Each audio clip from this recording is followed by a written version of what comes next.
6 de la mañana, 40 minutos. Andrea, está con nosotros José Cárdenas, José Fernando Cárdenas, es el gerente del frigorífico más importante que hay en la región de Urabá, una zona ganadera por excelencia, y un frigorífico es el lugar donde se hace el sacrificio y faenado de bovinos y porcinos. Vamos a hablar de ese tema que ustedes nos vienen en las redes diciendo qué está pasando con el precio de la carne. Doctor José, bienvenido. La semana anterior lo veníamos conversando y el tema fue creciendo. ¿Por qué? Porque Jorge, Andrea y televidentes, el tema es muy sencillo. Desde hace un par de meses y par de años, incluso cuando estábamos en pandemia, la carne subió. Después, con el tema de la guerra de yo no sé dónde, que de tal parte, que los insumos que venían también subió. Después que fue el COVID. Es decir, ¿qué es lo que está pasando? Porque una vez subió, no ha vuelto a bajar. Doctor José, bienvenido. Explíquenos usted, doctor Cárdenas, ¿cuál es ese proceso? ¿Qué es el mecanismo y los procesos para fijar el precio de la carne? Pues hombre, doctor Juan, muy buenos días Andrea, Jorge, todo el equipo de trabajo de Teleantioquia. La verdad es que el precio de la carne está alto desde hace ya varios años, y eso tiene un origen, digamos, que tiene una explicación económica. ¿Cuál es la explicación económica? La demanda mundial de carne comenzó a subir de una manera muy acelerada en los últimos 5 o 6 años. Han ingresado a las corrientes de consumo mundiales la China, que pues hablar de la China consumiendo carne pues es colocar otro planeta en consumo de carne, y para nuestro ganado se abrió el mercado de los países árabes luego de un trabajo muy juicioso que hizo Fedegan. Eso hizo que Colombia finalmente entrara a la corriente mundial del comercio de ganado y de carne. Entonces, pues digamos que económicamente se explica porque a mayor demanda externa, Colombia ingresa en esa corriente y los precios lógicamente comienzan a presionar hacia arriba, o sea, empiezan a crecer. Eso inclusive generó un salto muy abrupto hace 3 años. Digamos, el precio promedio de un novillo, como decimos en el lenguaje cárnico y ganadero, potrero báscula, o sea, comprado en la finca, un novillo gordo de 500 kilos valía más o menos 4.000 pesos el kilo. El kilo de carne. En cosa de 6 meses se colocó en 8.000 pesos. Se doblegó, pues doble precio. Es doble precio, y luego comenzó a subir mucho más. Dobleteó. Entonces, resulta que la conformación del precio de la libra de carne, en ese precio, el 80% de ese precio lo constituye el precio del animal. El precio del animal. El otro 20% lo constituye la transformación y la comercialización, de tal suerte que, como en alguna ocasión se dijo, era un asunto de responsabilidad o de los frigoríficos, o de los expendedores, o de actores por allá medio extraños y medio fantasmales que a veces quieren inventarse que están subiendo el precio de la carne. Eso no es así, eso tiene una explicación económica y nada más. Gerente, en ese sentido, José Félix Laforí ha dicho que el precio del ganado en pie ha disminuido un 14%. ¿Por qué esa rebaja no alcanza a incidir todavía en el precio final de venta? Andrea, mira, el precio de la carne sí ha disminuido un poquito. ¿Qué es lo que sucede? Que en Colombia y específicamente en Medellín y en Antioquia, somos muy apegados a determinados cortes de carne. No sabemos consumir toda la res como debería ser, ¿verdad? Entonces, claro, el precio del solomito, el precio de la chata, el precio de la punta de anca, que es lo que el doctor Juan normalmente compra, ¿cierto? Pues son elevados. ¿Por qué? Una punta de anca de un novillo de 500 kilos pesa acaso 1,5 kilos. Imagínese usted. Entonces se concentra todo ese valor en esas piezas, que es lo que llamamos en el lenguaje cárnico los cortes finos. Pero cuando usted mira los otros precios de los otros cortes, sobre todo lo que llamamos los cortes delanteros, esos cortes sí han venido bajando. Y han venido bajando, digamos, no al ritmo de la disminución del 14% ¿Cuáles nuevos cortes, en el precio José? de la carne. Por ejemplo, tenemos algunos cortes que son lo que llamamos el lagarto delantero, inclusive el lagarto trasero. Es un corte muy normal, es un corte que sirve para hacer estofado, es un corte que toda la carne del animal es buena de la boca a la cola y se puede usar, pero pues normalmente en los hogares de clase media alta no se utiliza, ¿ya? Inclusive con la Universidad Nacional hace un par de años realizamos un estudio, Frigurabá, que dicho sea de paso, no es el más importante de Urabá, es el único frigorífico de Urabá. Realizamos un estudio en el que demostramos cómo todos los cortes delanteros de la res, el pecho, el lomito de aguja, o sea, una serie de cortes que hacen parte de las, digamos, de los brazos del animal, no de las patas, pueden utilizarse, pueden ser tiernos, pueden ser jugosos, se pueden utilizar en asado, otros en estofado. Hay muchísimas formas de preparación. A mí me parece que falta un poquito de pedagogía y que los cocineros, los chefs, ¿ya? Los que saben de este tema, deberían meterse un poco y trabajar un poco más en el tema de los cortes delanteros y promocionarlos a través de los restaurantes, de las, digamos, de las cocinas, inclusive comunitarias, si se quiere. Ahí hay muchísimo espacio. Gerente, vamos a seguir con usted. Le pedimos una pausa porque vamos de nuevo con Mariana Rodríguez, quien se encuentra registrando allí la situación en el norte del Valle de Aburrá, en esa vía, en el sector El Trapiche, con los detalles de esta protesta precisamente por los pagos de ese peaje. Mariana, de nuevo la saludamos. ¿Cómo avanza la situación?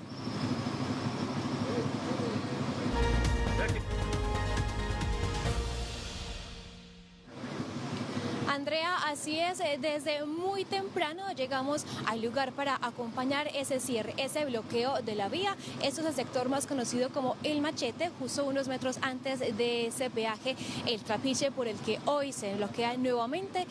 Recordemos que el año pasado hubo 20 bloqueos por esa misma circunstancia y ahí ven ustedes ya la fila tan larga de carros, de motos, de buses, de servicio de transporte público. Y recordemos que entonces desde las 6 de la mañana y cada hora se estará habilitando el paso 10 minutos. Sin embargo, se mantiene el paso para que puedan transitar por ahí las ambulancias, las mujeres en estado de embarazo, los niños, los adultos mayores y todo el tema de vehículo con cargue de alimentos. Sin embargo, pues hay que reconocer también que para esos pasajeros ya es desesperante la situación.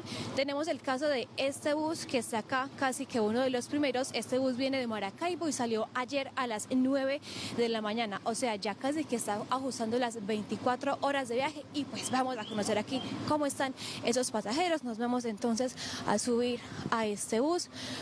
Buenos días. ¿Cómo están por acá? Bienvenidos, estamos en Consejo de Redacción. Cuénteme usted cómo se ha afectado, qué piensa de esa situación, desde qué hora está acá esperando que abran paso. Sí, más posible que abran entre 20 minutos. Usted viene desde Maracaibo, salió ayer a las 9 de la mañana, ya está cansado, ¿cómo ha soportado el viaje? No, un poquito cansados. Bueno, importante porque en este bus nos contaron que también se encuentra una mujer en embarazo. Esto pues ya es un tema más complejo y más delicado. Mujer, buenos días. Estamos en directo para Consejo de Reacción. ¿Cómo es su nombre? Kimberly Pérez. Kimberly, bueno, ¿usted cuánto tiene de embarazo? ¿Hace cuánto está acá esperando? ¿Cómo se ha sentido? Bueno, me he sentido un poco cansada. Tengo 5 meses y en realidad quiero estar en mi casa acostada porque no es lo mismo un sillón que una cama. ¿Y usted va para Medellín? Sí, para Medellín. ¿Dónde la familia? Ujú. Mi esposo me está esperando allá. ¿Y ahí tiene medicamentos para los Ajá. y ya comió algo? Sí, yo he comido. Gracias a Dios.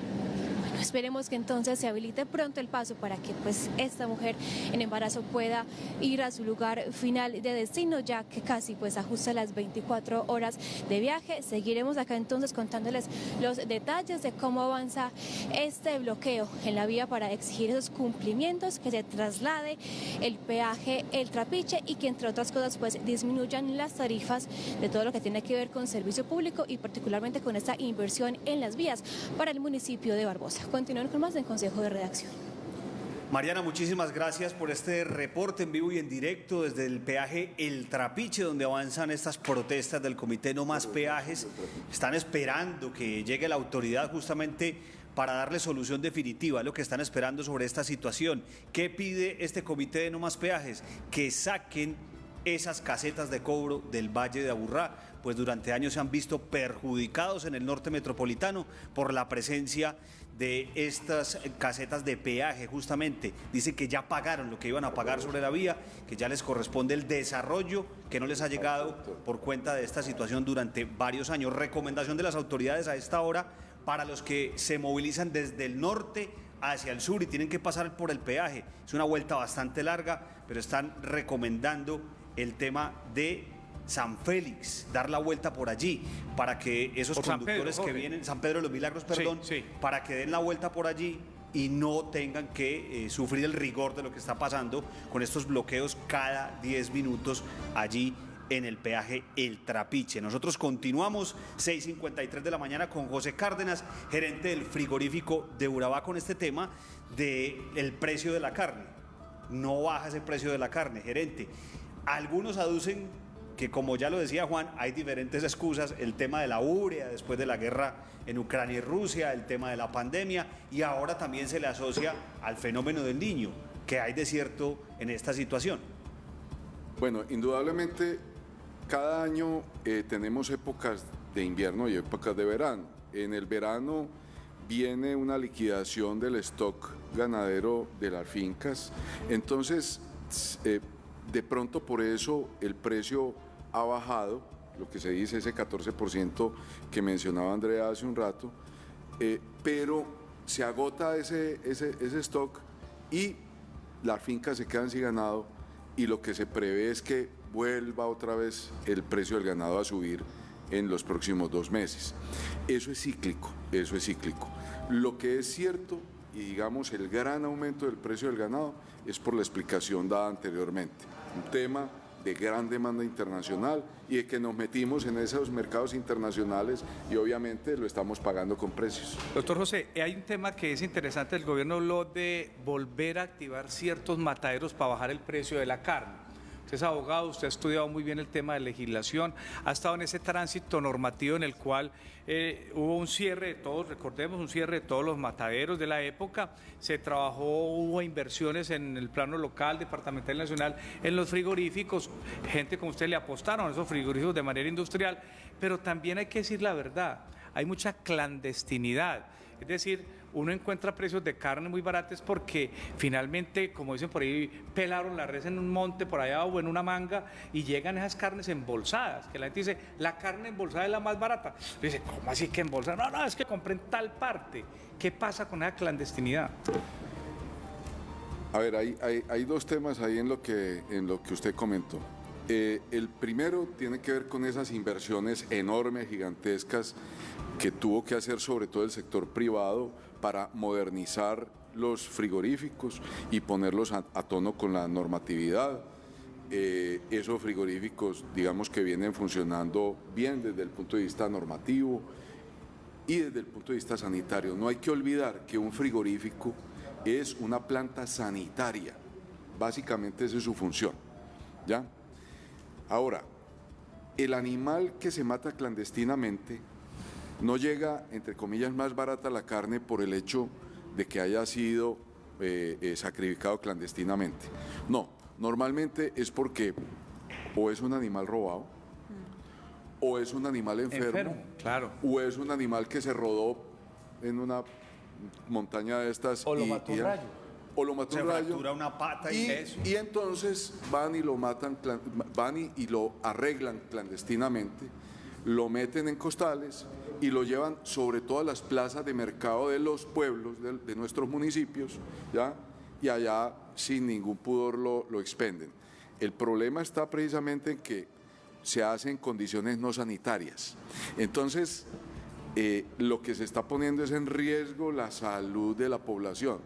Yo en todos lados donde nos toca hablar de este tema, le digo a la gente, mire, usted a sus niños les daría el hígado, les daría cualquier pieza de una res que murió o la sacrificaron en el monte porque tenía brucelosis y resulta que el dueño de esa res tomó la decisión de no llevarla al frigorífico, sino de que la mataran por ahí en el monte. O sea, usted le daría a sus hijos esa carne, una carne absolutamente peligrosa. Hay que recordar, y usted que tiene que ver tanto con el sector de agua potable y saneamiento básico, doctor Juan, que la primera causa de ocupación de camas hospitalarias en el mundo se da por falta de agua potable y de saneamiento, y la segunda por zoonosis, sobre todo por zoonosis ocasionadas por consumos de carnes no aptas para el consumo humano.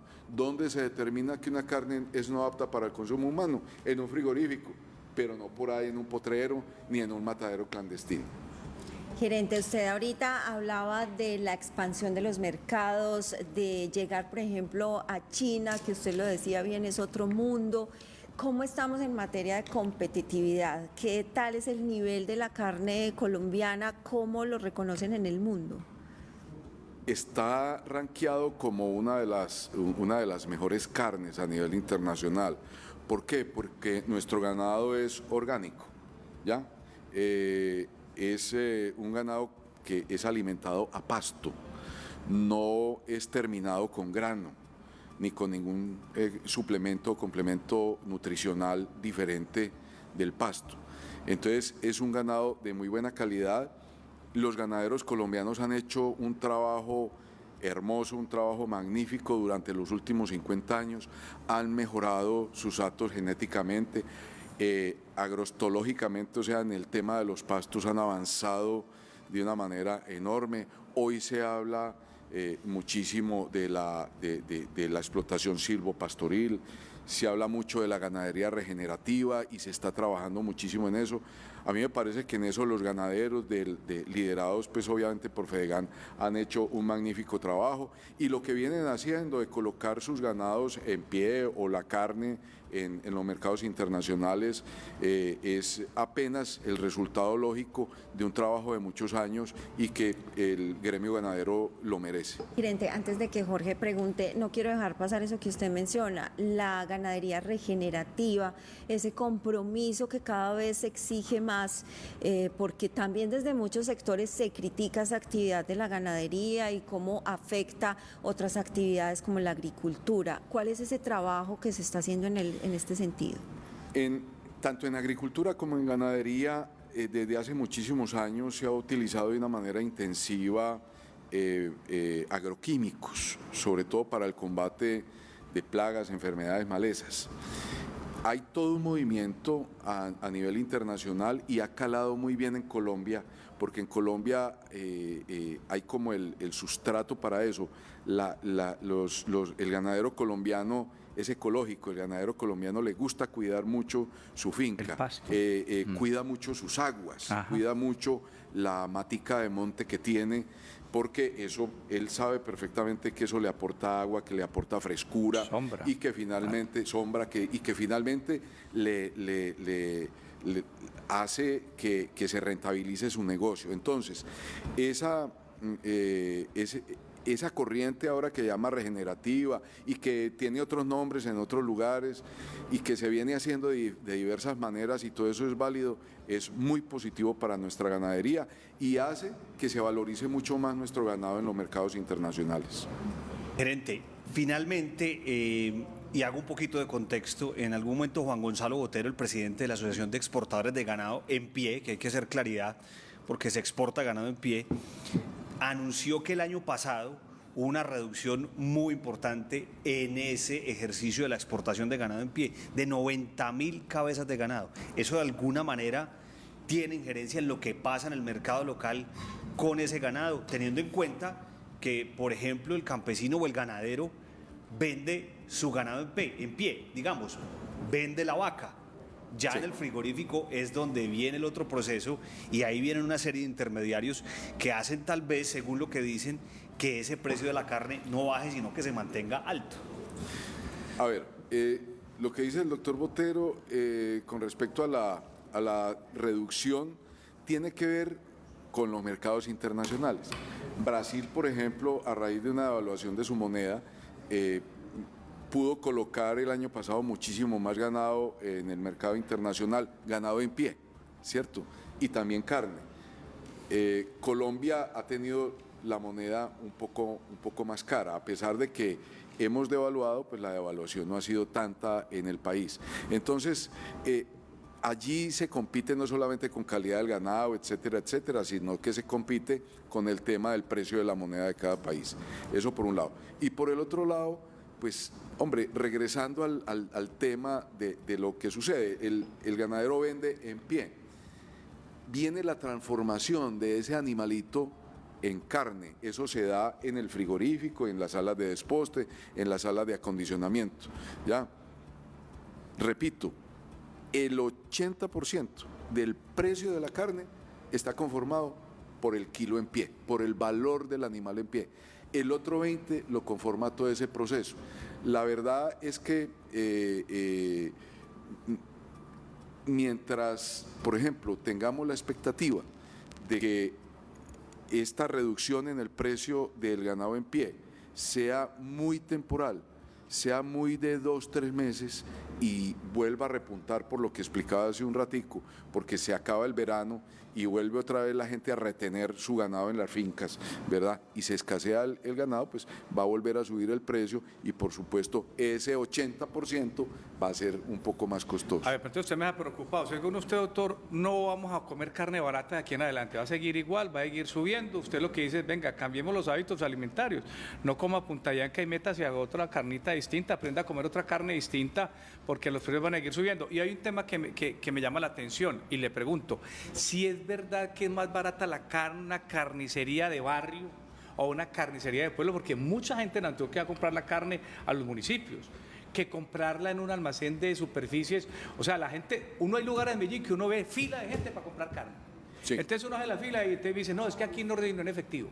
¿Cómo así? Hay lugares aquí en Medellín que uno ve una fila de gente y ahí están recalando. No, es que ahí es más barata la carne. Usted sabe que hay puntos aquí, en sectores, en Colombia, en el centro de la ciudad, uno ve la fila. Entonces la pregunta es, primero, recomendación, no coma cuento, coma carne, pero bájese de la élite y no compre una carnita más distinta, como decía ahora nuestro compañero, de otro tipo de carne distinta que puede saber un poquito, pues es como de cultura. Y lo otro es, sepa dónde comprar la carne. Sí, la carne, como lo decía anteriormente, es buena desde la trompa hasta la cola. No, pues la cola sí es muy duro. ¿Usted come cola? A mí no me sé cuento. No, un buen estofado de cola. Doctor, usted en España, que va tanto a España, sí, ya no come cola de no, buey, prefiero las criadillas. Hombre, bueno, las criadillas, sí, todas las cosas. Sí. Entonces, ¿qué pasa? Mire, hay que aprender a consumir, insisto, todo el animal, los otros cortes. Hay que aprender a aprovechar distintos tipos de preparación. Por eso, insisto, los que saben, los chefs, los cocineros, enséñennos ya cómo aprovechar la carne.